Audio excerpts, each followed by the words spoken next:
Welcome, welcome back, everybody, to Jenny from the Chopping Block. Oh, wait, wrong show. Okay, so today I'm bringing back the one and only Paz Avivi, who I interviewed in the beginning of this whole journey, and now he's back to talk about faith. And this is one of our favorite chapters. So since I interviewed Paz, I feel like we become so close, and I just look up to you, and I've learned so much from you.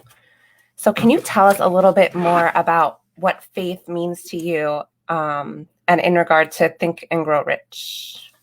Oh, yes.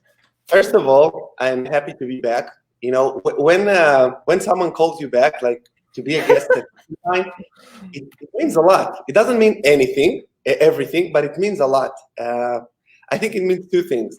One is you really like me, and it's good. I do. And two, maybe you just want to give me another shot to see if I can pull it off this time. Well, let's do it. I mean, I know you could pull it off. I have complete faith in you. Oh my God! Thank you so much.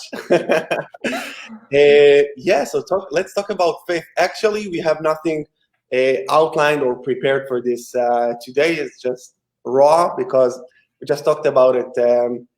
That in order for us to have I think that when you have true faith, you don't need to prepare that much. You know, you can say God talking through me, the universe. And the people, my clients and the people who knows me, and Jenny knows that too, I always say that when I talk about faith and I talk about belief, and I'm a true believer, I don't take it just like God. Okay, I always say that, and I emphasize that a lot, that it doesn't matter how you call it, the divine power, the universe, Allah, your inner self, source, whatever you want to call it, that's okay. I'm fine. Infinite intelligence, I'm going to call it today, but I believe in it all. Yeah. So it doesn't really matter how you call it. By the way, the people that are watching us now, if you're watching live, I would love to see comments, say hi, because they want to do it here with us.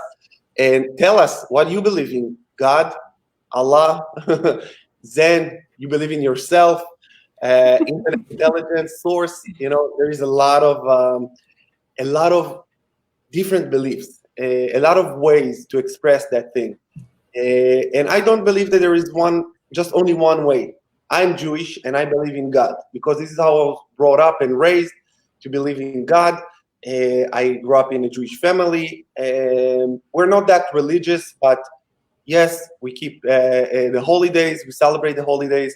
And I don't really think that it matters how you call it. Now, in the book Think and Grow Rich, Napoleon Hill talks about faith a lot. And I really do believe that I see you wrote in the description chapter 5 of Think and Grow Rich, right? Is it 5? It's chapter 3, but that's okay. It's not.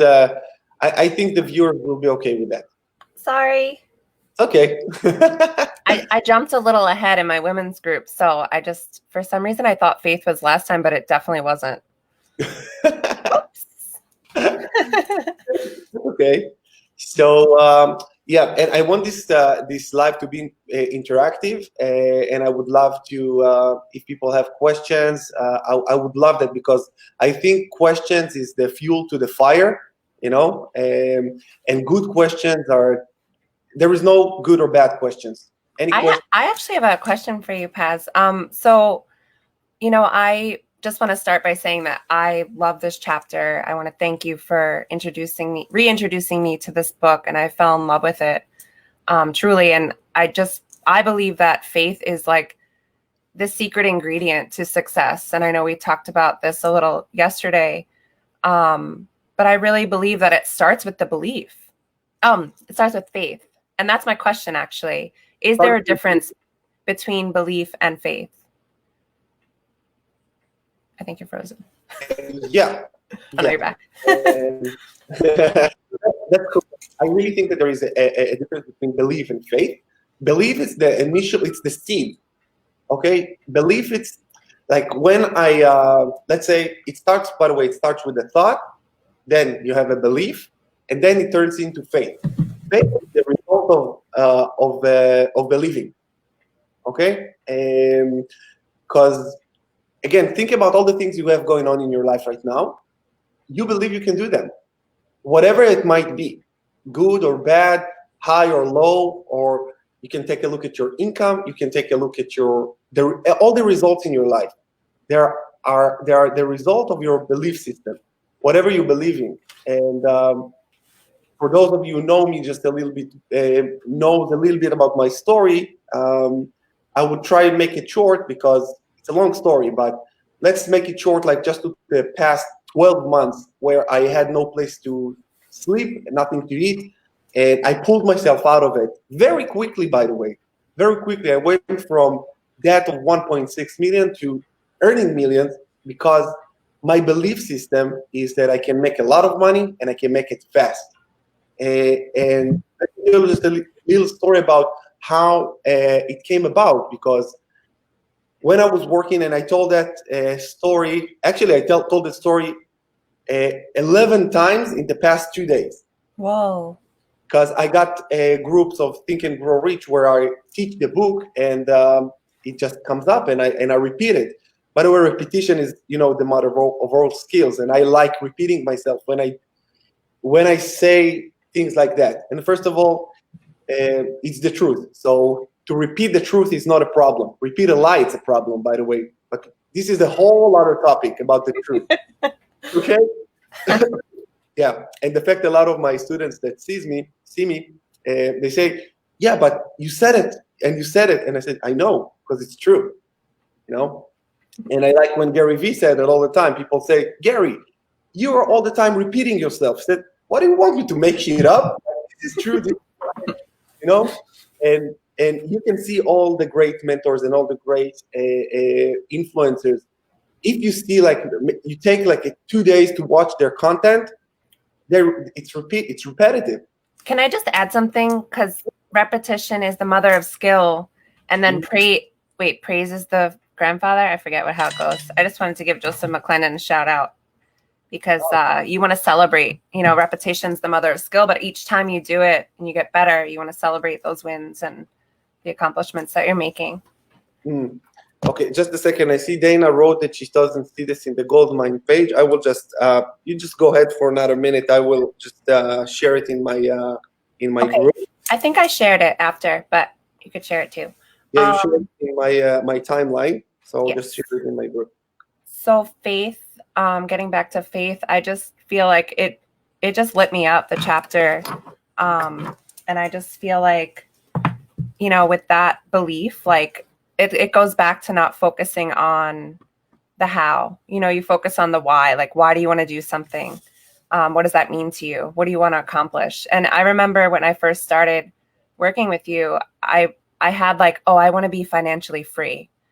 That was like one of my goals. And then I realized like, that's not really what I wanted. Another example, what? A lot of people, when I start working with people, it's like, I can predict it now. What I want to be financially, like, oh my God, this again. So I recorded a video about this, by the way, where I explain, that it's not a goal, but go ahead. Yeah. And then like, I just want to talk about like this is another example I had, like, I wanted to open up a coffee shop and build community. And I met with a coach, Jake Valentine, and he's like, Jen, like, what do you really want? And it's like that step of like, what do you really want to do? And it was like, build that community. So I would do like the wellness events. And, I feel like I build community on here. I build community. That's like really what I want. So sometimes it's like just having faith and just believing, like knowing what you want, and just putting that in your subconscious mind and making it happen regardless of, what it's going to take. Just following the breadcrumbs. That's beautiful. And life is so simple and so easy. I know maybe some people will see that and say, well, fuck you. And that's okay. That's okay. I get it. And I remember when I was going to a lot of seminars, and I think that the people are watching that you are the kind of person who goes to a lot of seminars. Oh my God, that's such a good point. Go ahead. Sorry. Yeah, no, it's okay. You go to a lot of seminars, read a lot of books. You try to figure out a way and you didn't get it there yet. I totally get it. And I remember every time I went to a seminar and I saw, the great speakers just speaking and having it all figured out, they're successful, they have all the money, and they talk about the struggles and what they've been through, and now they're super rich and millionaires, and it's all good. And you're like, well, fuck you, because here I sit here and I just, like, I don't know if I'm happy for you or I hate you because you're so successful and I'm not. Feelings, and I get it. So if you say, well, fuck you, Paz, it's all good, I understand you. Okay, I was there. Who doesn't love Paz Avivi? Let's just stop and pause right there. Oh, first of all, thank you so much. And that's okay. People who feels like they know something that I don't, like he's got something going for him that it's not going for me. And it's hard. It's such a hard feeling. And I remember all the times where I went to seminars, and some of the seminars that I went, again, that I love telling the truth. And sometimes I tell too much, but I remember one seminar that I went there, and I don't remember the exact seminar. And I went there, and all I had is the money for the ticket. This is all I had, money for the ticket. I've been there too. And do you, okay, and I did something, because I remember at lunch, all the people, went to lunch. It's a seminar that was an entire day seminar. I remember I was so hungry, just go to eat something. And I remember that I took my debit card and I tried to swipe it just to get simple burger, like nothing fancy. And I knew that I'm on the edge, but I said, let's try it. Let's give it a shot. And I remember decline. And it was like $4. Like decline. I was like, well, thank you. I'm not laughing. That's crazy. Yeah. And I remember I was so pumped. It's a seminar. The energies are high. And I was wearing a suit. I looked like $1 million, and I was on the way down. Really, it's not on the way down. I was down. I experienced it a lot, by the way, a lot. Like having nothing and then just climb my way up. And I did it just because I had faith in the process. This is all I had. By the way, this is all I have right now. If you take away my faith, kill me. I have nothing. And I did a test with God, and I told him, now it's a test. You test me all the time, man. That's cool. But now I'm going to test you. And yeah. And I thought I'd rather die believing in you than live without faith.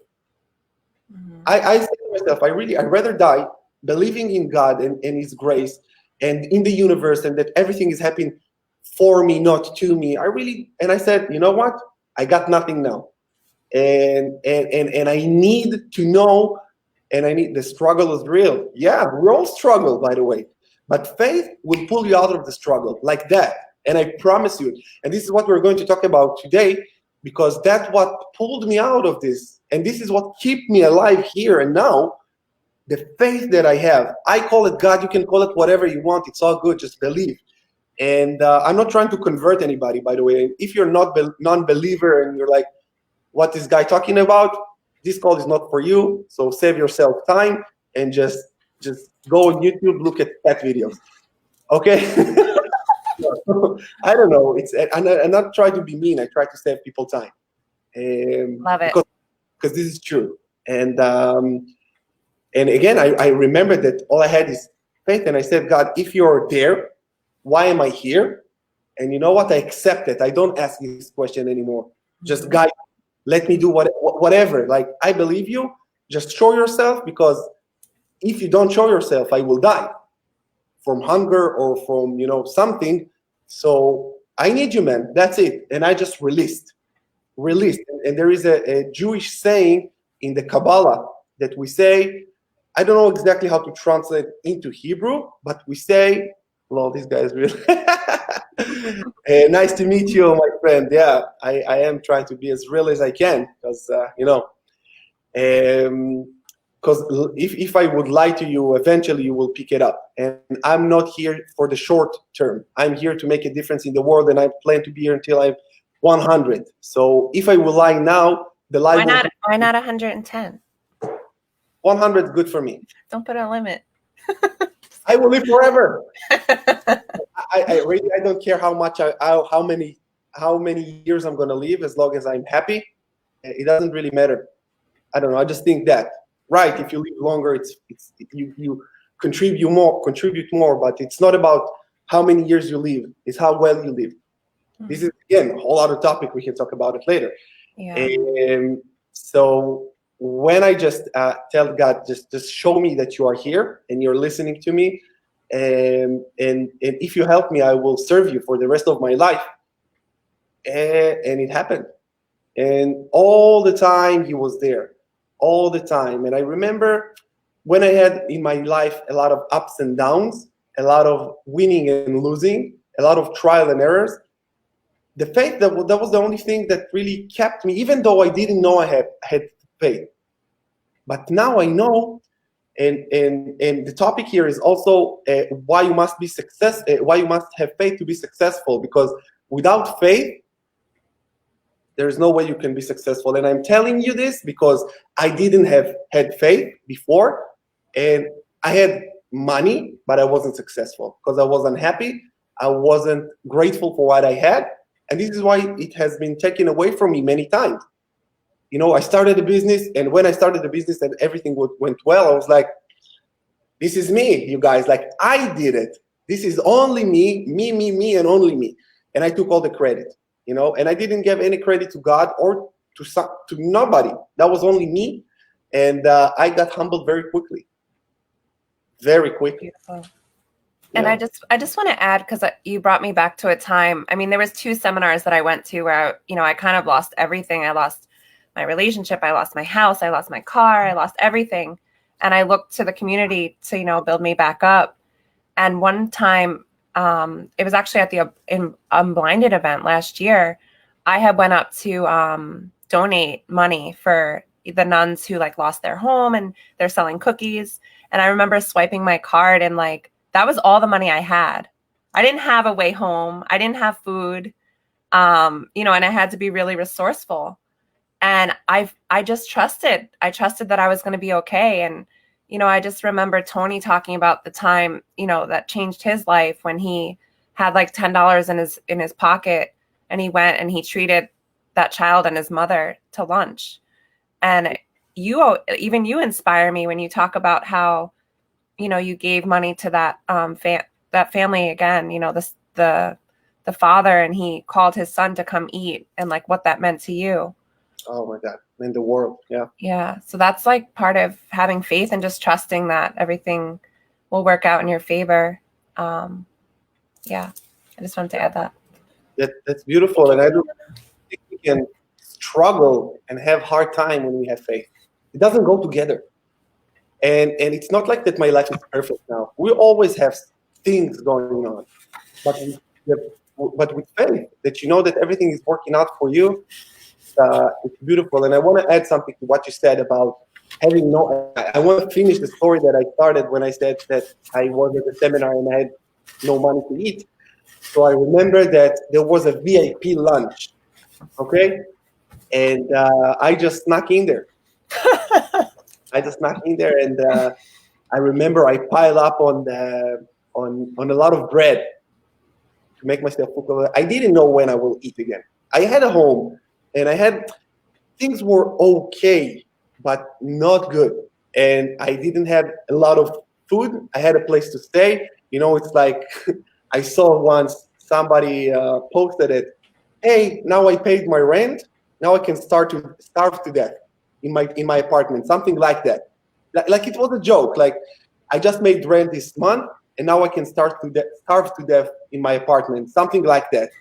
And when I saw that, you know, it made me laugh, but it was sad because I said, I've been there. Like I remember paying the rent, you know, and I was like, what the fuck? Like what's next? You know, I got the rent, but now I need some more stuff, you know, you need to eat. So we've all been there, and I think that if you're going through something similar right now, which a lot of people do, by the way, and I'm very aware of that a lot of people are going through this right now.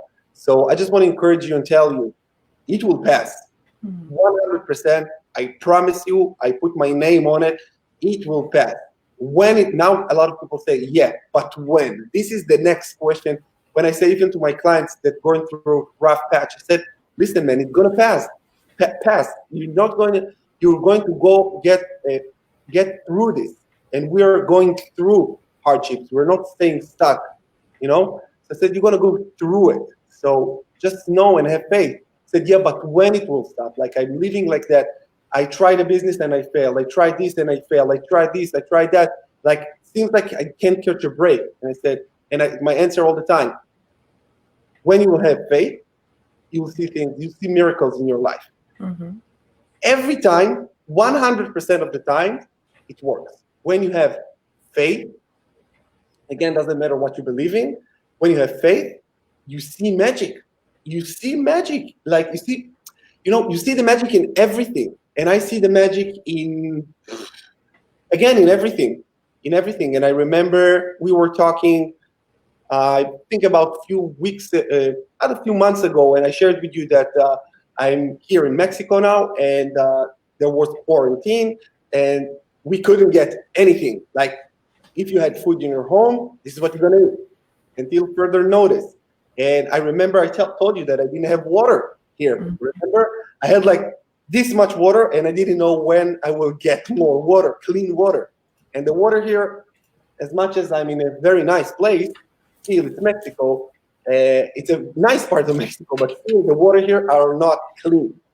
It's not like you can drink from the tap. And I was like, holy shit! Like this is real. Like I didn't have a lot of food, and I didn't have a lot of water. I was like, I'm in a civilization here. Somebody needs to take care of me. Like something needs to happen, right? Like it's impossible. And then I thought, this is a test from God, faith. And I said, you know what? Took a deep breath and I said, I have faith. Whatever needs to be will be. It's all good. And What's that movie with the water jugs? I'm sorry. The end. I think the end of the earth, something like that. Oh my God.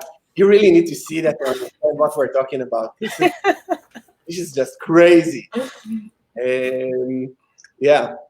And it all worked out though. Were you nervous though? Like, no. Yeah. Not at all.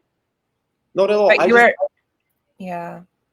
Because I'm pretty sure I remember like your last drop. That's when you had like 10 water jugs delivered. Yeah.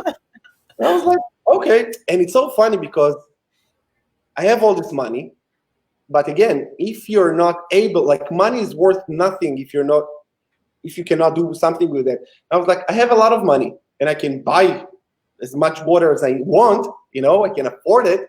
And I was like, yeah, but physically it's impossible, like in this environment now. And I was like, money is nothing. Like, I think that your mindset and your faith is everything. Because again, I didn't use a lot of money, to fix that problem. Yeah, you were resourceful. Yeah. Mm-hmm. Yeah. Can I ask you a question about, so, you have faith. That's not everything. I believe that's a foundation of making stuff happen in your life. And that could be good and bad. You have to be careful. But I also wanted to ask you, like, so you have this faith, like I have faith that I'm going to be super successful and I can't wait to share my story. But without action, you can't just wish for something. Beautiful. I want to know your perspective on that because it does take work. It's not just having like blind faith, Okay. Blind faith is worth diddly. Doesn't worth anything.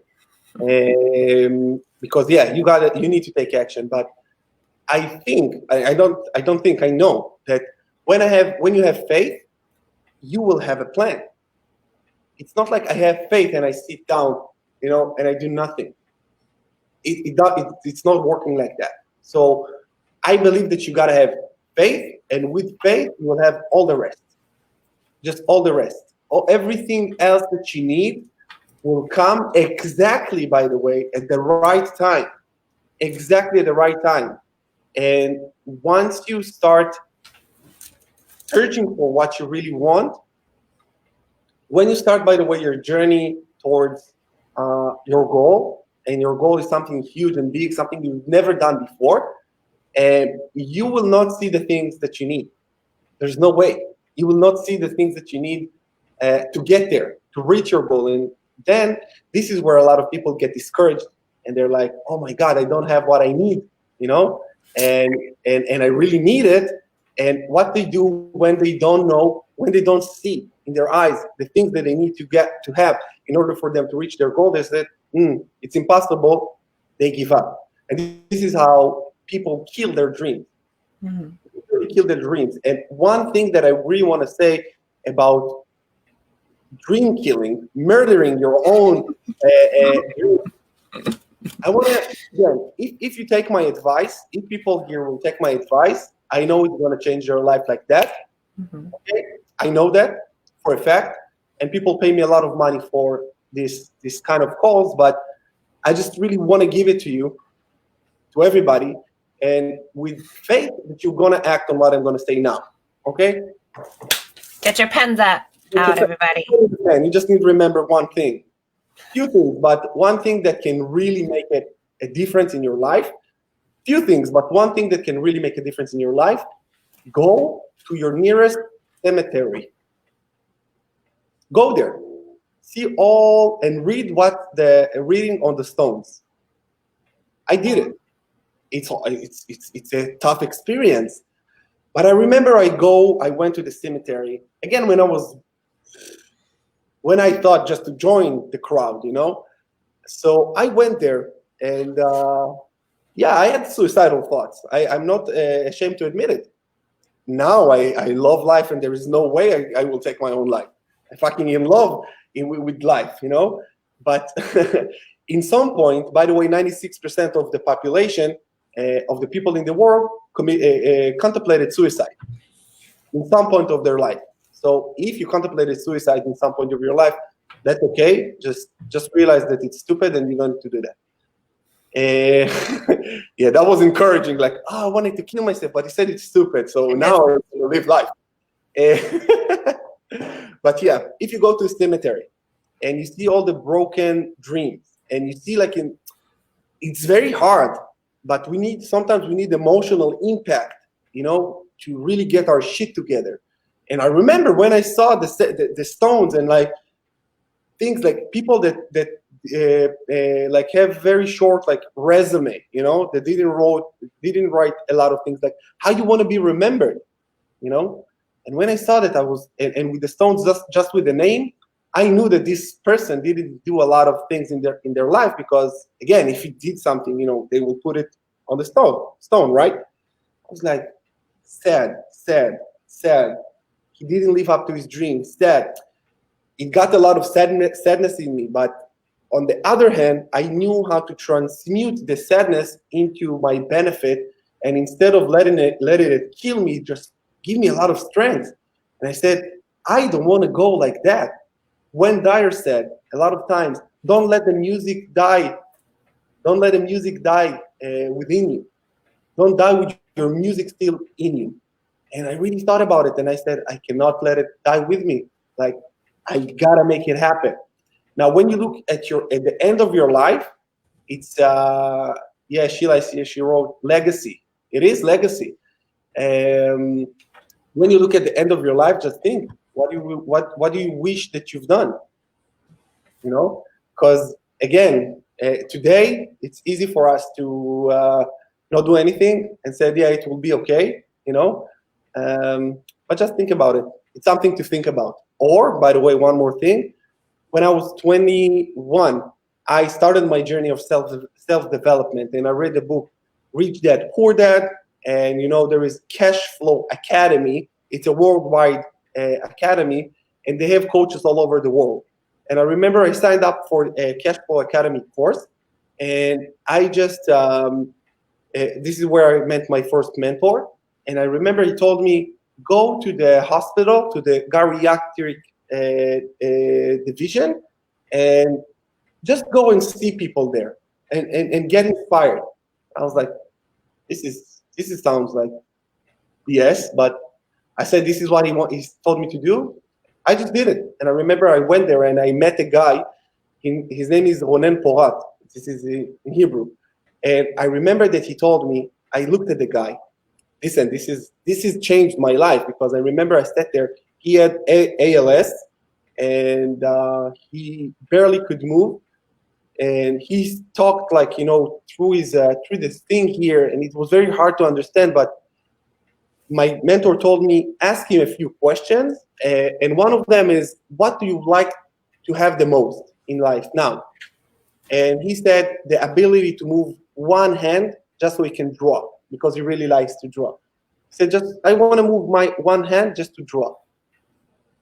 And I was like, oh my God. Like, I had both my feet, I'm healthy, all good. And he just want to move one hand just so he can draw. And that gave me a lot of things to be grateful for now. I don't take comfort that he's doing worse, but I saw that and I thought, you gotta be grateful. This is where I found just being grateful all the time. Yeah, and I think from there it's just became faith, more like that. I have another question for you. So I know we have to use our subconscious mind to get these, things that we want to create in our lives. But like, what else can you recommend aside from like meditation or visualization? Is there anything else that we're missing in that? Can you repeat the question? So I know we have to use our subconscious mind to create the life of our dreams, say. Do you have any tips or tools that we could use aside from like meditation and visualization to attain these things? Okay. I would say faith. Oh. Faith, because it's like, okay. You lead me to a good angle. So it's great.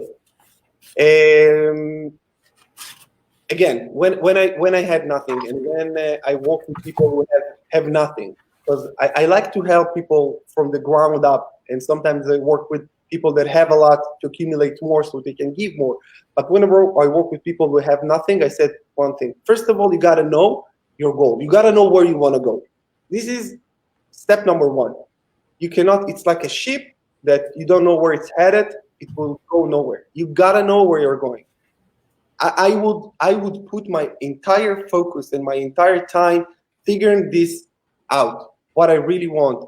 If money wasn't an issue, by the way, in our group Goldmine, we have trainings on how to set a goal, where it can really help you understand what is your goal. I would just want to say briefly that about your goal, it's what you really want to do, what you enjoy doing, and what you will do even if money wasn't a determining factor. Okay, what you really enjoy doing, because this is in alignment with your inner being, let's call it that. So I remember you asking me that question. It was such a good question. I love that question. It's beautiful. People don't ask themselves this question. They just go about their day and try to, tiptoe through life and make it safe to the grave. It's not a way to live. Life is full of experiences, full of surprises, full of, highs and lows. And yeah, so first of all, you got to know where you're going. When you know where you're going, this is where it gets really interesting. This is where you just do whatever, and I say it all the time, do whatever you can with whatever you have right here, right now, as long as it's in alignment with your goal. That's it. This is the road, and I guarantee 100% success if you follow what I just said. Do whatever you can with whatever you have right here, right now, as long as in alignment with your goal. That's it. That's it. I want to travel the world. That's beautiful. That's not a goal, though. It's not a goal to travel the world. It's the result of your goal. Yeah. For me to travel the world now, it's because I'm a international speaker. This is what allows me to do that. Mm-hmm. So it's not my goal. It's something that comes is a benefit. I think that goals needs to be professional. A lot of people set goals to have cars, to have houses. It's good. It's great. It's motivating. It's amazing. But I have another question. Go ahead. So yesterday I was in one of my masterminds and we're reading Change Your Thoughts, Change Your Life. And it came up, something inspired the thought. I don't know who I heard it from, either Scott Harris or Joseph McClendon, how sometimes like the universe talks to you and it's either in the form of a feather or a brick. So we got into conversation. And my question to you is, if we don't say we didn't know what our goal is, can we look to like a higher calling or infinite intelligence, God, to help guide us and ask for a sign? I know you mentioned earlier you asked for a sign, and not to ignore those signs, because sometimes you ever see that thing? It's like I asked for you to save me, and then it's like a meme or something, and then it's like I sent the boat, you just didn't get on it. Like, it's like you have to be conscious of the signs and the people maybe that are brought into your life, or Exactly. Yeah. Exactly. I think that you got to study, you got to learn, because nobody taught you how to set goals. Nobody taught you. And all the time when I start working with people, they're like, their eyes wide open, like, can I really do that? Yeah, you just need to think about it. You just need to have the ability to dream it, because whatever your mind can conceive and believe, it can achieve. It's so simple. Again, life is very simple. We are the only ones who complicate life. Very simple. You can think it, you can have it. End of story. You cannot think it, you cannot have it. That's it. That's it. Really, that's it. So just help people just open their eyes, and they gotta learn. There's no other way. There's no other way to find your true calling. This is from my perspective. A lot of people say, yeah, but if I just meditate a lot and I ask for signs, yeah, but the signs telling you, like, when I did a lot of work with Tony Robbins, and I did his courses and everything, and I remember I was motivated all the time. I love Tony. I really love him, but I was highly motivated when I was working with him, and when I did his courses. I was highly motivated, but I didn't know exactly what I wanted to do. I was very motivated, but I didn't know how to channel this motivation. That was very hard for me. Do you believe that, like, even with our formal education, like, it's all potential power? It's all potential, knowledge is power, but it's really potential power, because you can know a million things, but if you don't apply it. We get compensated not for what we know, but we do what we know. And I know, by the way, a lot of people that know way more than me about personal development, the human brain, but they don't. No, I know them, and I call some of them. Some of them, listen, man, you know more than me. You just don't take action. I take action. Everything I learn, I just teach immediately. Beautiful. This is how we get into a state of overwhelm. So yeah. So I really think that people need to get to learn how to do that. And when I started working with Bob Proctor, this is where I understood what is a goal, how to set a goal. So I got the tools from Tony, the motivation and everything to know how to pump yourself up when you're down, to lift yourself up. And Bob just showed me the way, and that's it. And you got to learn. By the way, I thought in my life, I thought that I know everything. I learned a lot, but I was very arrogant. In business, I remember nobody could tell me what to do. I never took business classes. I never, nothing. I said, I know everything. And even when I was just 21 with my first business, I read Rich Dad, Poor Dad. You cannot tell me what to do with my business, because I'm a business owner, This is how arrogant I was. Till I was humbled a lot of time. So like learn, study. And when you learn, you raise the level of awareness. You understand other things. And I remember my first coach told me, I thought he was fat. I remember he was fat. I don't know if I can say fat or people would get offended. But say fat. He's fat. Plus size. He was fucking fat. So his fat ass told me. You don't have to be mean. Okay, so I'm just kidding. Go for it. When we cannot take it back, but so his fucking fat ass told me, and I'm just kidding. So I was fat back then too, by the way. So it's all good. If you're fat, you can call other people fat. So he told me, I wanted to lose weight, and he was fat. And I told him, like, I cannot learn from you how to lose weight. And he said, yes, you can. I said, how? And then he told me, you can learn what not to do. And I was like, like, poof. And I thought, I can learn from anybody. It doesn't matter. I can learn what to do and what not to do. And then he told me, start studying poor people and stop doing what they're doing. Look at what they're reading. Stop reading it. Look at their behavior, their language. Stop talking like that. Stop saying fucking fat on live TV. You are a character. and that amazed me. And then I thought I can learn from everybody, because I was very close-minded. I didn't thought that I can learn from everybody.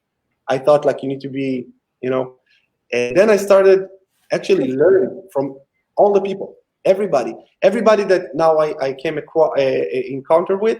I know I got a lot of things to learn, and I'm open-minded. So I don't reject anything anymore. That's another great example of like, we all know what to do. It's just about doing it. Like coaching. Like, I'm sure there's times where you feel like you don't practice it yourself, but you know how to give the advice because you know what works. I coach myself all the time. Mm-hmm. By the way, I told you I do seminars here by myself.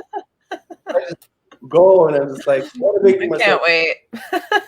Say hi, and I'm like, nobody's here. The birds looked at me like, this dude's crazy. The birds on your wall hear you. I'm just kidding.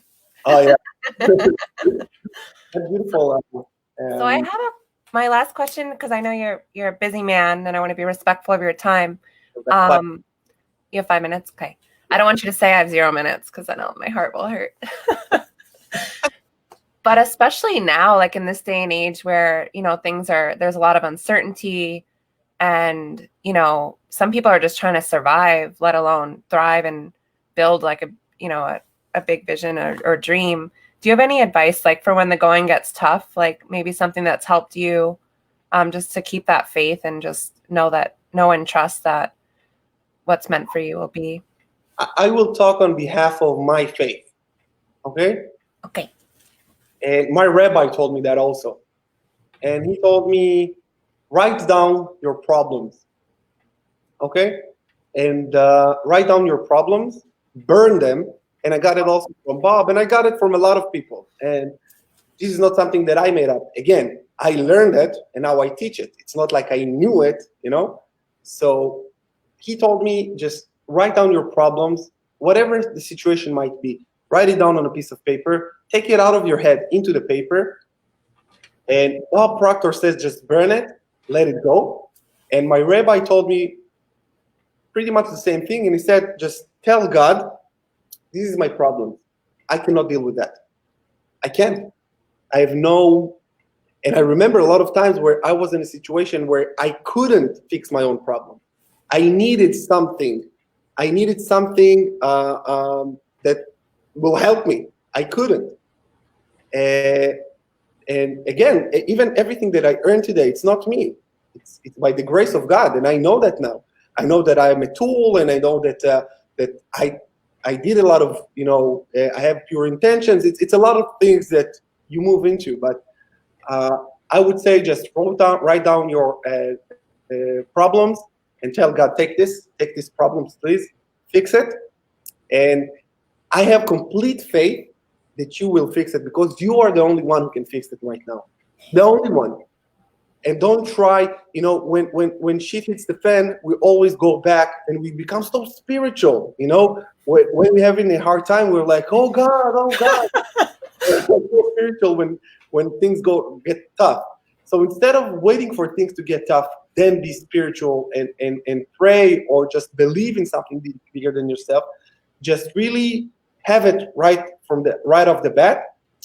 And I want to add something to that, because I've been thinking a lot about this. Like when I was younger, I used to like pray and be like, please God, I'll never ask again. Just give me this one thing. But now as I got older, I just feel like I'm more asking like, God, how could I better serve you? How could I better contribute? It's so different. That's the question. My mindset, like what can I do? It's not like, what could I get? That's the question. That's the best question you can ask. The Yeah. best. And just if people having a hard time now, just just you know just let the universe, let God deal with it, and He will. Because also one of the things that my rabbi told me is, he told me, when you're worried, God cannot be worried. When you're not worried, God is worried, and He will help you. And who you rather be worried, you or God? Who can fix the problem, you or God? Again, you can say whatever you want. It has to be God. When you give your problems to some other divine power, it's beautiful. And you know what? If you tried so far fixing your problems yourself, let me know how it goes. Have you ever seen the footprints quote? It's like, God, why didn't you help me when I was struggling? And he's like, I only saw one set of footprints on the sand. And he's like, yeah, that's because I was carrying you. Oh, that's beautiful. You didn't know. I Yeah. don't know that one. And I just want to take a second to honor Sheila and just thank you, Sheila, for watching and just being beautiful and, always contributing and being positive and gorgeous. I just love you too. And thank you so much for watching. Beautiful. Do you have anything else you want to add? I got Oh, she's giving you a shout out to you, Paz. She loves you too. Don't worry. One thing about that, by the way, one thing. You know what? We'll do another live on that, on how we don't need to have other people's approval to be happy. Because when Sheila wrote "Love You, Jen," I was like, she doesn't love me. Oh, you know she loves you. I That's know why. it's okay, but you understand the psychological part of like two people. Like when you say to your mom, "Mom, I love you." You said, "Mom, I love you," and dad goes like, "Hey, motherfucker, you don't love me." Right? You can talk about it more because it's very important, a very interesting subject. We're getting a lot of love. I don't know. Because I demand that love. Oh, tell him. All right, Mr. Paz. Well, thank you so much for coming back on. And I appreciate you. You've changed my life. I love you dearly. And can't wait to continue to grow with you. So thanks again. Thank you so much. Bye, guys. Bye, everybody. Love you guys. Cheers. Ciao.